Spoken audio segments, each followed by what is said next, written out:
E aí galera, tudo beleza? Aqui é o Nicolas Sandron e hoje eu vou fazer então a correção da quinta questão da prova de matemática, né, na vestibular da URGS 2023. Então, questão 50, certo? A questão 50 era uma questão... Era a última das nossas questões ali antes da parte de geometria, né? Então, a nossa última questão de álgebra. Eu falei antes que eu esperava uma questão com soma finita, né? E eu não encontrei, mas na verdade até aqui, se você parando para analisar, aqui cabe, né? A ideia de uma soma infinita, né? Então, ele também cobra o uso de logaritmo. Então, vamos entrar aqui nessa questão. Então, o que ele diz é, o valor de... Deixa eu escrever isso aqui. O valor de logaritmo de 2 elevado ao quadrado mais o logaritmo de 2 elevado ao cubo mais o logaritmo de 2 elevado na quarta mais reticências mais o logaritmo de 2 elevado na 50ª potência. Então, basicamente, o que ele quer é que você consiga avaliar esse valor aqui, então encontrar um valor dentro das respostas que sejam resultados, certo? Então, vamos dar uma olhada. Tem aqui, essa questão é uma questão que pode prender um pouquinho mais, mas o que você pode pensar aqui é nas propriedades do logaritmo, tá? Então, tem duas propriedades principais que você pode pensar aqui. A primeira delas é o fato de que essa soma aqui também significa que eu tenho uma multiplicação.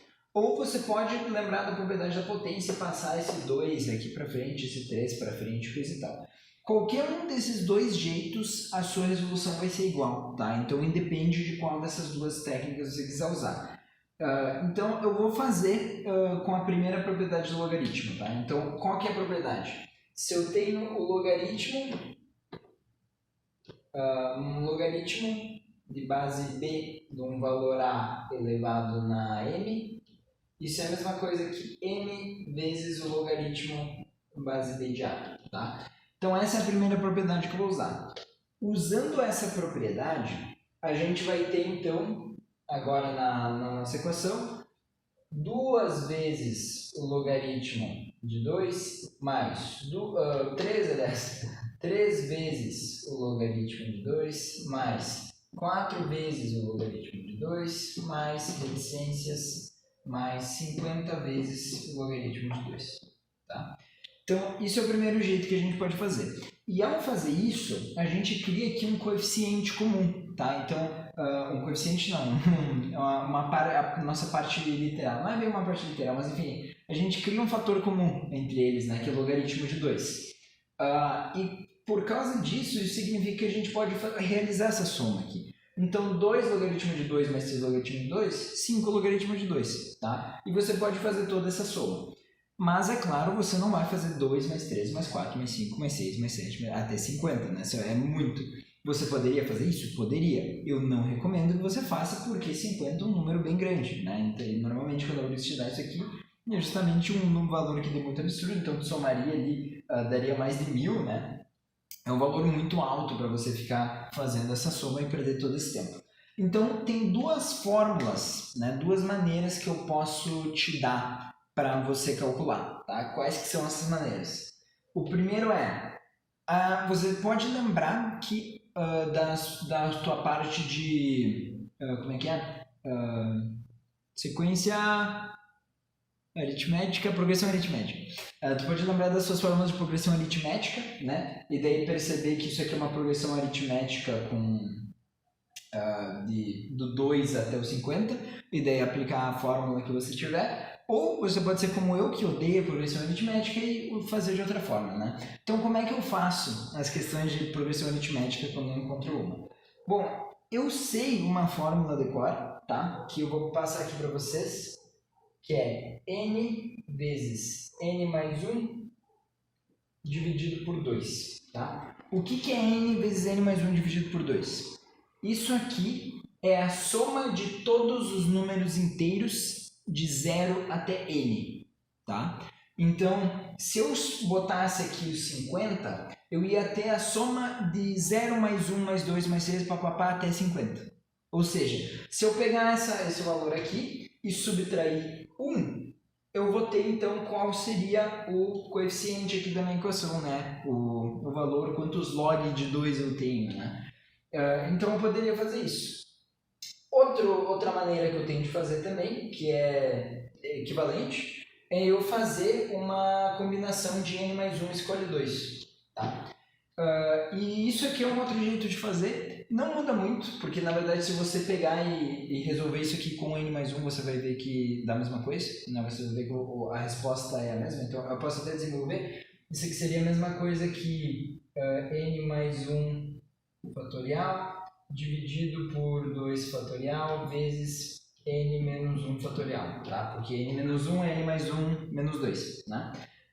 Então, com isso, você pode fatorar aqui, você vai ter n mais 1 vezes n menos 1 fatorial, dividido por 2 fatorial, n menos 1 fatorial, tá? E daí corta aqui, você vai ter n vezes n mais 1 sobre 2 fatorial, que é 2, né? Então, isso aqui tu percebe que chega na mesma coisa, né? Mas, às vezes é um pouco mais fácil de lembrar, já que você vai ter que aprender análise combinatória, você pode lembrar, então, que a soma de todos os números naturais de 1 até n é n mais 1 escolhe 2, né? Que talvez seja mais fácil de lembrar que a primeira fórmula. Não que mude muito, né? Porque tu ainda vai ter que lembrar o n mais 1 e o 2, a única diferença é que não tem um n na frente, né? Então, em teoria, é uma coisa a menos para lembrar. Mas vamos usar essa primeira fórmula, então.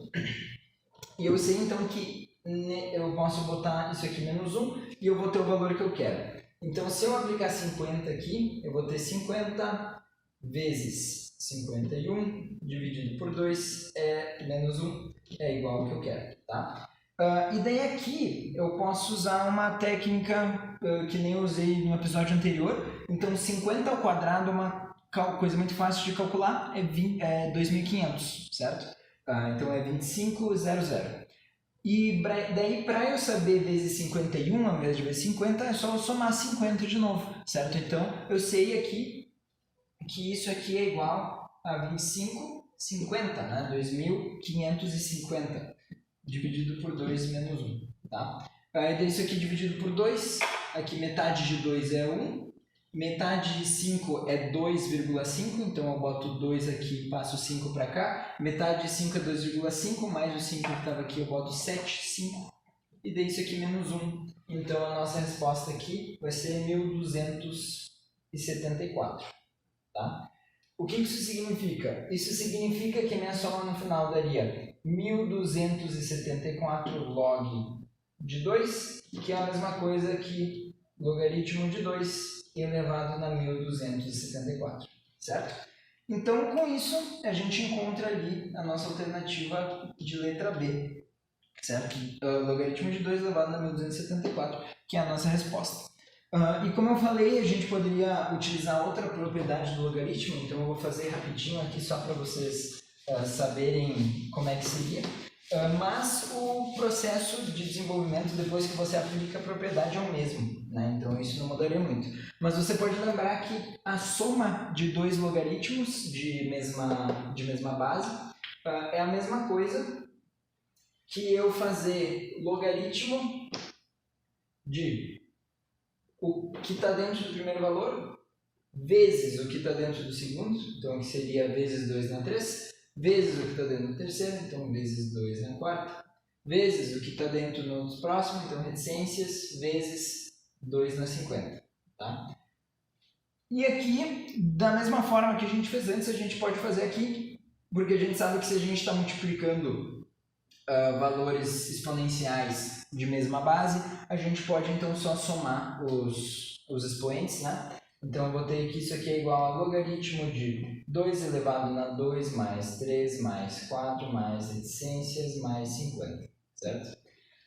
E daí com isso então eu vou fazer a mesma soma que eu fiz antes, então a gente pode aplicar outra agora, né? Então vamos fazer 51 escolhe 2, isso aqui é a mesma coisa que 51 fatorial dividido por 2 fatorial 49 fatorial. Então, isso é a mesma coisa que 51 vezes 50 dividido por 2. E daí, claro, a gente vai ter que subtrair 1 depois, mas eu sei que eu tenho que subtrair 1, então né, Já vamos ficar com isso na cabeça, 1275, então o valor que eu quero é 1274, tá? Então eu sei aqui que eu tenho logaritmo de 2 elevado a 1274, que de novo, letra B, né? Então aqui eu mostrei duas maneiras que você poderia resolver, né, dependendo de qual fosse a sua interpretação ali, mas qualquer uma delas é completamente válida. Então a gente poderia utilizar ou a primeira propriedade que eu mostrei ou essa outra propriedade que eu poderia escrever como sendo logaritmo de base b de um valor y, de um valor x, vamos fazer, mais o logaritmo de base b de um valor y é igual ao logaritmo de base b de xy, né? Então isso aqui é um jeito de descrever essa propriedade dos logaritmos também. Então não era muito complicado desde que você soubesse as propriedades logarítmicas, né? Isso aqui é só questão de prática, tá? Tem muita gente que quer tentar decorar muita coisa da matemática e eu acho que você não pode tentar decorar. Eu acho que se você quer aprender as propriedades do logaritmo, pega e começa a fazer um monte de questão de logaritmo e faz várias questões. E daí não para de fazer questão. Você não pode parar de interagir com a matemática. Isso é algo que eu acho que muita gente erra. Se você quer aprender alguma coisa, você tem que interagir com aquilo continuamente, entende? Então, por que eu consigo memorizar isso aqui? Por que é fácil para mim? Porque eu adoro matemática. Eu acho matemática uma coisa sensacional. Eu adoro matemática. Ali a gente teve a OBMAP. Eu fiz 19 de 20 acertos no OBMAP, não foi porque eu estudei um monte antes do OBMAP, não. Foi porque eu simplesmente tenho memorizado, porque eu interajo com matemática todo dia. Não é que eu não estude, mas eu não estudo de forma dolorosa, eu não estudo de forma forçada. Eu estudo por vontade, eu estudo porque eu gosto, né? Então, é uma coisa assim, vocês têm que aprender a gostar do que vocês estão estudando. A partir do momento que vocês conseguirem aprender a gostar do que vocês estão estudando e tentar interagir com esse estudo todo dia, aí vocês vão conseguir realmente aprender e memorizar. Porque você pode perceber, por exemplo, que você nunca esqueceu como, digamos, escrever, né? E você escreve com determinada frequência. Então você nunca vai esquecer como escrever. Você nunca vai esquecer como, sei lá, alterar alguma configuração do seu computador. Por quê? Porque você interage com muita frequência nessa situação. Então, essas coisas que a gente faz repetidamente sempre são coisas que vão ficar presas na nossa memória e a gente vai acabar não esquecendo, tá certo? Então, é a mesma coisa com matemática, a mesma coisa com qualquer outra matéria que você quiser fazer. Se você interagir e tentar aplicar isso, tornar parte da sua vida, com certeza você vai conseguir aprender e memorizar de forma bem clara, tá? Então é isso que eu queria dizer. Eu espero que tenha ajudado, espero que vocês tenham entendido aqui minha explicação. Eu espero que vocês tenham gostado, né? Enviem para alguns outros amigos de vocês aí que também forem fazer a URGS, se você está estudando para o próximo ano, se você só está corrigindo desse ano que você fez, se você queria ver o que você fez de errado, enfim, qualquer for a razão, eu espero que tenha te ajudado, tá?